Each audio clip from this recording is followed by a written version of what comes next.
দেখুন, osteoarthritis basically হাঁটুর সমস্যা। অস্টিওআর্থ্রাইটিস আমাদের কোমরেও হয়, আমাদের ঘাড়েও হয়, কিন্তু আজকে স্পেসিফিক্যালি আমরা হাঁটু নিয়ে ডিসকাস করব। কেন কি এটা এমন একটা সমস্যা হয়ে গেছে যাদের বয়স্ক লোক যারা কিন্তু 50-60 ক্রস করছে তাদের জন্য কিন্তু প্রচুর ডিফিকাল্ট একটা লাইফ হয়ে গেছে। কেন এই হাঁটু ব্যথা তাদের জন্য হাঁটা চলা, ওঠা বসা বা ঘোরাঘুরি করতে গেলে বা কোথাও যাওয়ার আগে তাদের প্রচুর চিন্তা করতে হচ্ছে। কেন আমার সঙ্গে যারা যাবে সে তো হেঁটে ঘুরবে, আমাকে নিয়ে গিয়ে এক জায়গায় বসিয়ে দেবে। তো এই হাঁটু ব্যথা নিয়ে আজকে আমরা ডিসকাস করবো এই জন্য, কেন কি আমরা আমাদের নিজের শরীরকে নিয়ে বা জয়েন্টসকে নিয়ে আমরা তো খুব বেশি অ্যালার্ট নেই।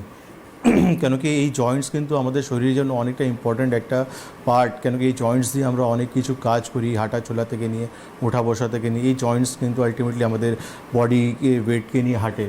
তো এদেরকে সবাইকে কিন্তু আমাদেরকে ইম্পর্টেন্স দিতে হবে, এদেরকে প্রিভেনশন করতে হবে। তাহলে কী হবে, বয়স হলেও কিন্তু আমরা নিজেকে অনেকটা সেফ ভালো রাখতে পারবো। অবশ্যই।